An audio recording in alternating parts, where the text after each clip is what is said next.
Good afternoon. This is Dyke Hendrickson. I am the host of Life Along the Merrimack, which is a weekly podcast from Newburyport. My guest today is Bill Nichelmann, who, with his wife Nicole, is the owner of the Grog in downtown Newburyport. Bill, thanks for being here. Hey, thank you very much for having me. You know, one of the things about the Grog is, and I was there the other night with my wife, Vicky, and the menu traditionally says where people meet. So one question I wanted to ask you, I know that the Grog is still underway, but can you talk a little about the last year? You probably went down for a while, and perhaps with better weather and better health, things will be picking up soon. Yeah, that's certainly that caught everybody off guard, the pandemic. So we did end up shutting down for about 5 months and completely, and reopened on the 3rd of July. With in-person dining as well as takeout. And it was, to say the least, a very tough year for all restaurants, including the Grog. We were fortunate enough to stay open. Still, we haven't had to shut down or hibernate or anything at this point. And we really, we see an end in sight at this point. Today was a perfect example. It's beautiful out. People are out walking around. They're still masked up. Everyone's taking their precautions, but they're starting to come out, and we certainly hope they will come to meet at the Grog, as you said. Well, it's been a traditional place, and as I understand it, the Grog is coming up on 50 years. Can you talk a little about that? And I also want to ask you about Richard Simpkins, of course, who had it for many years. But 50 years is an incredible thing in the restaurant business. I've worked in restaurants, I've worked in bars, and 50 years is a very wonderful thing. 50 years, I agree, is an incredible accomplishment for a restaurant. I mean, diners' tastes are fickle. It's very hard to maintain that level of interest over that length of time. And certainly, Richard was a visionary. I haven't been here for all of that time. I merely am continuing the tradition, but it really, it's great. And one of the things I was with the Daily News here in Newburyport from about 2010 to 2017, and I got to know Richard pretty well. And he was certainly a great visionary. But I wanted to mention one thing about the space. I was going over some of the history of it. And after the Civil War, it was called the Ladies and Gents Eating and Oyster House. So that was the way it was. I think after Prohibition, and that gets it's 1933, it was known as the Pilot House. The fellow named Spud Leary took it over. So in about 1970, Richard Simpkins took it over. And as I understand, he bought the building for about $36,000, which is a low number by today's standards. What do you think he did right over those years, Bill? I mean, I have some of my own ideas, and you weren't there the whole time, but what did he do right to make it such a great place? Richard has always been a very passionate entertainer. So I think, he's always been very passionate between two things, in my opinion: gardening and the restaurant, and being able to entertain people and provide, he always liked being a host of the party. So it was natural. And Richard had a vision. I can't say that I would walk into Newburyport in 1969, 1970, seeing the pictures of what it looked like and think, hey, this would be a great spot to open up a restaurant. I see the city coming up and, being redeveloped into something that similar to what it is today, which is a long ways from where it was when Richard made that purchase for, I'm not sure about the $36,000, but it makes sense back then for sure. Well, he had a funny remark when asked about it. And I might mention it, Richard died in 2014, and his legacy was on, obviously, but he had a remark in one of my stories, I quoted him on. He said, "I eat, drink, and garden for a living. I envy no one." And I have to say, not only was the Grog quite a remarkable place, it is, but Perennial Gardens out in Newbury was really remarkable in the sense of he had a swan pond, he had a golf greens. I mean, he had a sculpture of large stones. He must have been one of the most innovative impresarios in recent history. Certainly, and like the restaurant, I don't mean to go off on the gardens too much, but it certainly took many iterations through the years. Richard, he would get bored with things and change things. You know, the Grog was always the Grog, but it gave him a creative outlet to have different parties, from Academy Awards, red carpet, fun events, to, you know, special Mardi Gras parties. And the gardens gave him that creative outlook where he could, you know, change things at a whim. You know, I got tired of this garden, I'm going to go this direction. Very creative and very visionary. I mean, he needed that outlet. Well, one of the elements that has made the Grog original for many years is the music that took place in the downstairs. It was a large venue. There were a lot of blues parties on Sunday night, I remember well. But as you know, Bill, there were just a lot of music coming in and out. Do you remember those days with affection, and you think they'll be coming back? I certainly have high hopes. I mean, right now, there's just so much in the air with the pandemic. We're really concentrating on getting our bars and our dining rooms open. Music will come with time, and I have high hopes that it will come back. I think it's an important part of the Grog history, being a music hall, kind of, from what I've heard from the musicians. It was always a midway point between Boston and Portland back in the day. So we got a lot of really talented musicians that would just opt to come up here, stay for a night, play another gig on their way up to Portland. And we've had fantastic acts. Some consistent, like you said, the Blues Party that Parker Wheeler hosts has been going, I believe, 25 years now, 26 years. And that's, you know, an ever-changing ensemble of blues jams with Right. different musicians every week. And that's something that Doug Johnson was involved in starting up down there. Doug retired from the Grog a couple of years ago, but still lives in town. And it's a real fun aspect of it. I really enjoyed it when I moved here and found out, hey, I got this job bartending at a great bar, great food, entertainment. If I got off work, why go anywhere else? You know, it really Right. had everything. And it was a lot of fun. It still is a lot of fun. And we will hopefully get back there. Well, actually, yes, just yesterday, there was a statement from the National Health Services that, you know, as more people get vaccinated, you know, we'll go back to some kind of normality.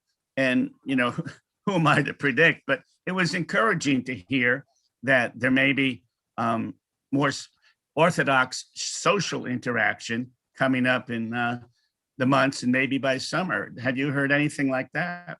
Yeah, you know, when it's a little bit tricky to negotiate all the news channels and what everybody is saying, but the overall gist right now is it feels to me like, since we've been in 2021, it's a more positive outlook. It's not as negative. So I think, although it's our slowest time of year anyway, you know, they're easing the restrictions. That's not helping a ton right now. It certainly helps, but we're slow anyway. But it's reassuring people. It's like you and I mean, I'm feeling a lot more comfortable. I think people are feeling more comfortable. Another month of vaccines, month and a half, who knows? I think we could really have a good summer, and we need it. Even the people that don't work in the restaurant business need to get out. We need this human interaction, and, you know, we're social beings. We really need it. Well, this is Dyke Hendrickson. The podcast is Life Along the Merrimack. I'm with Bill Nichelmann, who is with his wife, Nicole, is the owner of the Grog downtown. And I must say, I'm a bit proud of myself today, Bill. I saw something in the Daily News yesterday, letters to the editor. A fellow was saying, gee, I was able to get a shot from Lawrence General Hospital recently. All I did is call up and whatever. So after seeing this in the newspaper, I called up Lawrence General yesterday. They had nothing available. Today I called back. And so now I'm set for my first shot next Wednesday, which I'm very happy about. But beyond that, when you get your shot, you can sign up right there for your second shot.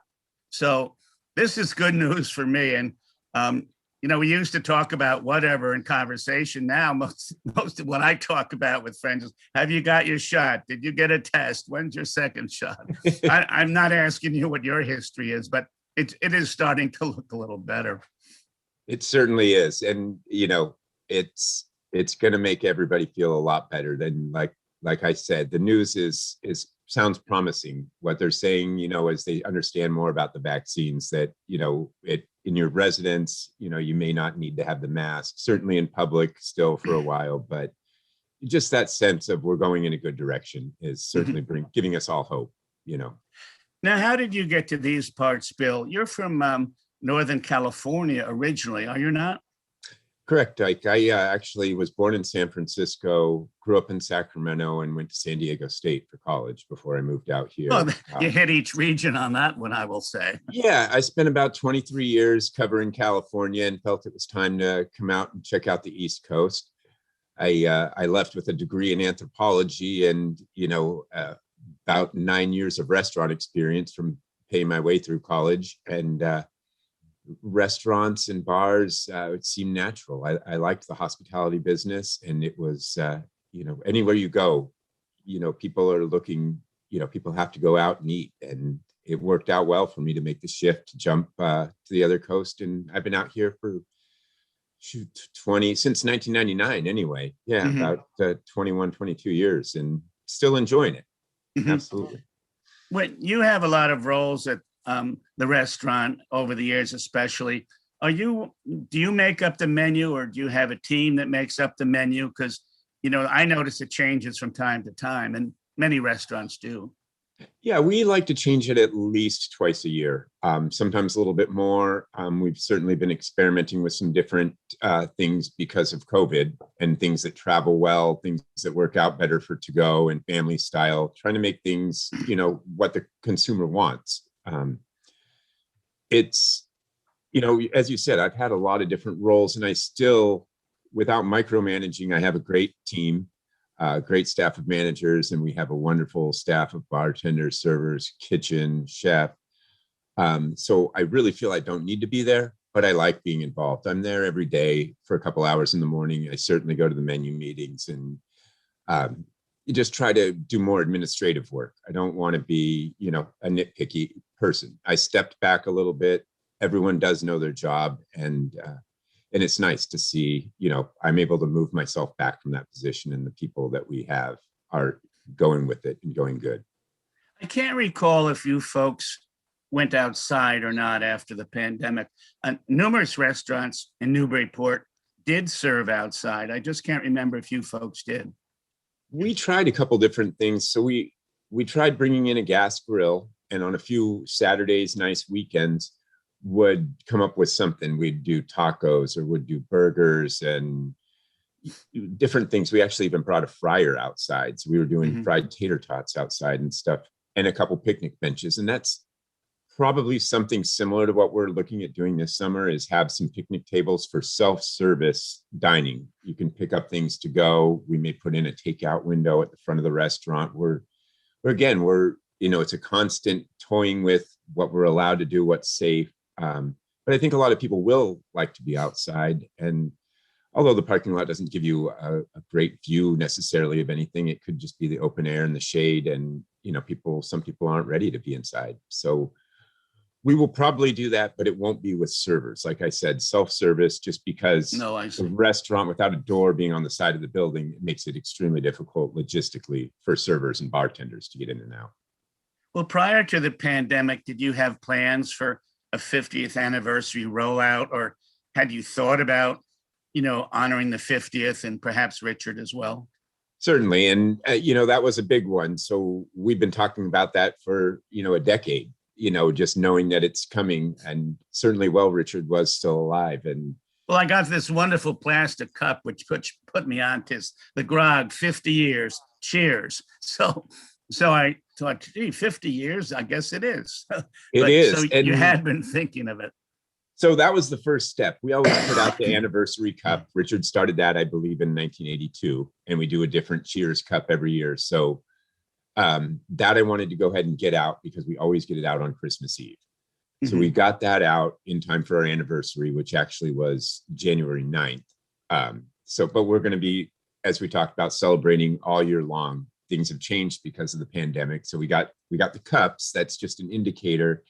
And as things ease and the weather gets nicer, we're completely had to change a lot of the plans we had. So we are having meetings and Mhm. trying to make different plans. So what we're going to try to do is have several events throughout the remainder of the year as we can, and see fit. They might be indoors. We might do something outside. It really is going to depend what we can swing, but we feel we really need to honor Richard for, 50 years is just an amazing accomplishment for a restaurant. You just don't see that very often.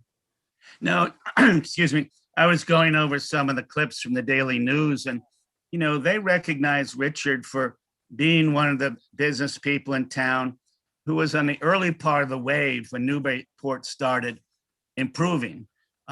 Newcomers might not know it, but in the early 70s, Newburyport wasn't doing so well, but they had an opportunity for some federal money. And rather than urban renewal money, and rather than tear down a lot of older structures, Newburyport decided to restore them. Now, some places like Gloucester, in my opinion, they took down a lot of old core buildings. And so they now have a lot of parking lots, but not a cute downtown. And so Richard, and I've read about this, was in on the early stages of trying to improve the downtown, trying to make it look nice, trying to lure people down. And probably even since in your 20 years, you've noticed more people coming into town. Absolutely. I mean, this is just such a beautiful city, Newburyport. I mean, it really is a jewel, and there's always changes. It's, I understand Richard's desire. I mean, you really want to market the town as a whole. It's one of the scary things with the pandemic is you're worrying about some of the retail and other restaurants closing. Mhm. And, a lot of times you would think because we're a restaurant, that's competition. But I think it really works together to bring people to Newburyport because overall it's got this huge attraction. Right. People tend to go to a mall. They don't go to a mall that's half full of shops. They like the mall that's completely full and has a full food court, a lot of options. You can spend the day in Newburyport. So, we keep crossing our fingers and hoping that more storefronts aren't going to disappear. And, it's having a vibrant downtown benefits all of us, so it's. As a merchant, do you sit on committees, or are there chamber committees that talk about this? I don't know what you can actually do. As you've stated, it's a moving target. Things change from month to month. But are there committees that talk about making the downtown or trying to keep it vibrant? Oh, there absolutely are. There's several. I'm on the board of directors at the Chamber of Commerce, and there's several subcommittees and committees that oversee a lot of these things. I mean, there's a restaurant committee that tends to concentrate on restaurants. It's all of us, the owners, managers. Sometimes the retail gets involved with that as well, and we've done a combination meeting. Our needs are slightly different because of the hours and stuff, but we do work hand in hand. It's unfortunately, if the shops close early and the restaurants stay open late, it doesn't work as well for both. So it is good that we stay in communication with each other. And in terms of the downtown, I think a number of restaurants have closed up, or maybe they're temporarily closed up. But Newburyport had become such a go-to place. I think at one time, 2 years ago, there were about 29 to 30 restaurants right in town.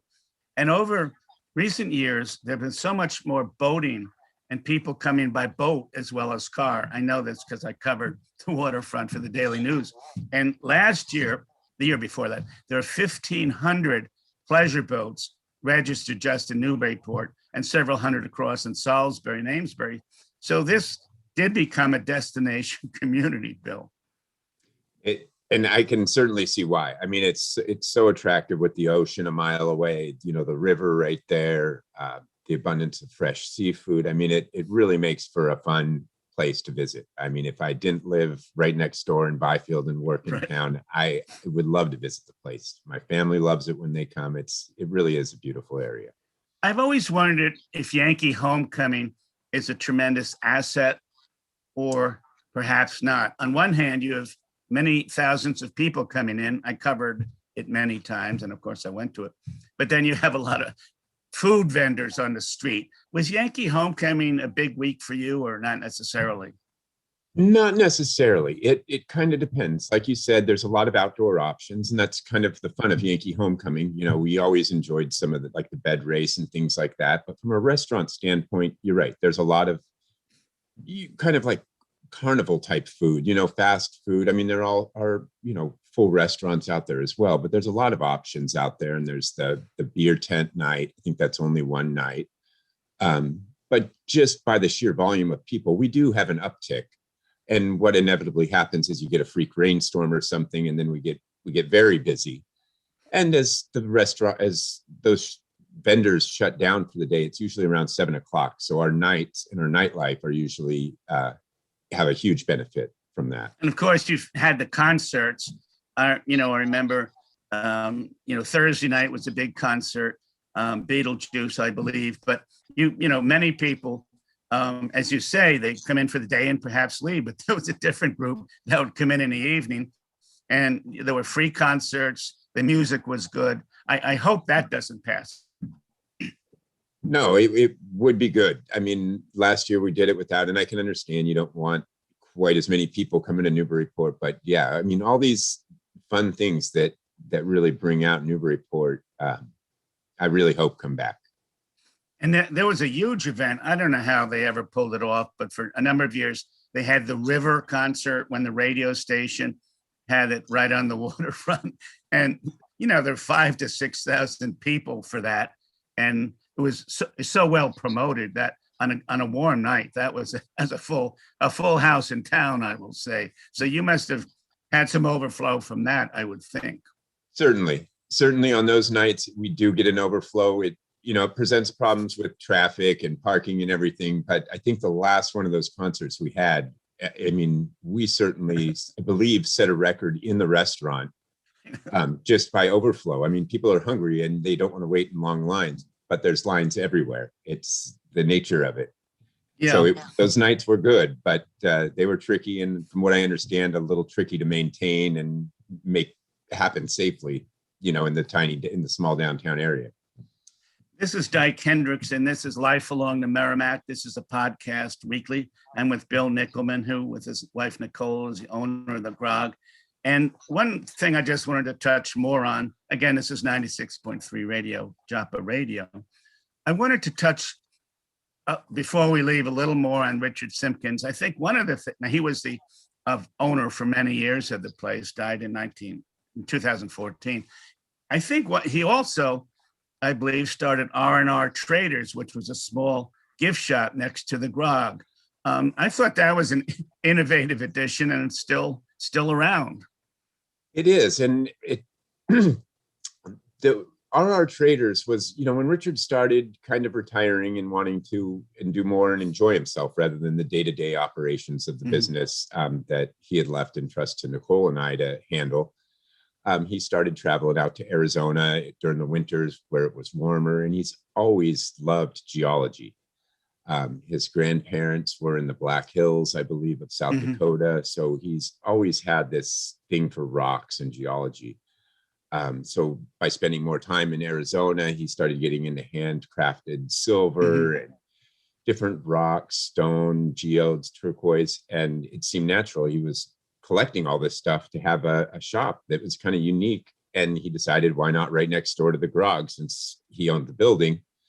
And it's still doing pretty good. I mean, of course, everything is relative during the pandemic, but the shop is still doing pretty good. So it provided an outlet for him to enjoy his retirement and make a business out of it as well, which he always did. You know, a number of business leaders just lauded him from, as we say, for being one of the early progressive people in the new Newburyport. I remember Josiah Welch, who passed away recently, was a retired business executive, but he said Richard was one of the most innovative people in town, and was, you know, on many committees and, you know, trying to spruce up the downtown, trying to spruce up, you know, different areas. So as you say, when the Green Street parking lot came around, people would park, stay here for many hours. You know, it just seems like a lot of things that he thought about in the 70s and 80s have come to fruition right now. And he certainly left a significant legacy. He certainly did. And I'm I'm extremely envious of his visions. I mean, it's amazing to me what he could see. And, I just wish I thought a little bit more like that, but Yeah. it And is amazing. I would mention also, because I reread my old clips recently for this, but he wanted to stress plantings, on State Street and Pleasant Street. He wanted to have window boxes. He wanted to have flags. He wanted to have a committee that cleaned up every morning after Yankee homecoming, because if you've been around at 9 a.m. any day after Yankee homecoming, it's, a bit cluttered.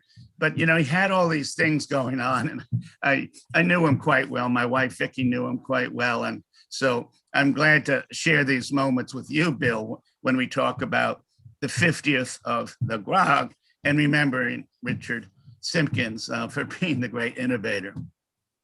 He truly was. And I don't anticipate I will ever meet somebody quite like Richard Simpkins. I mean, he's just a very unique individual. Yeah, he was great.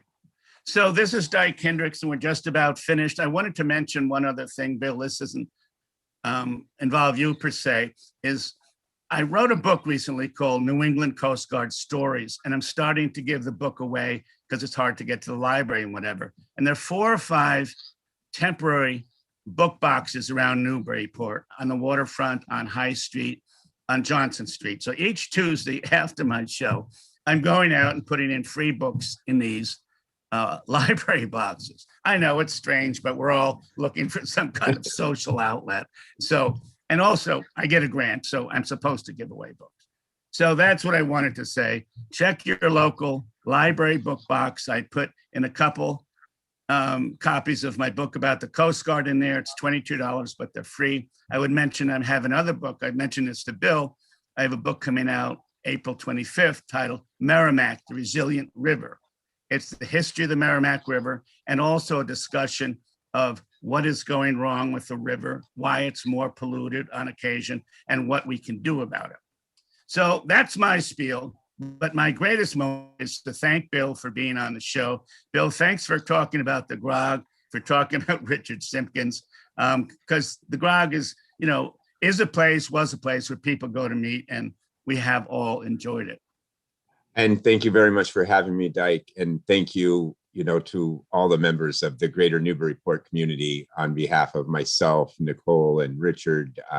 You've been very supportive through the years, and hopefully through many more. We'll certainly keep you posted on upcoming 50th anniversary events on our social media and website. Good point. Thank you all. Good point. Thank you. So this is Dyke Hendrickson. This is Life Along the Merrimack. We'll be here next Tuesday. And Bill, thank you very much once again. Thank you.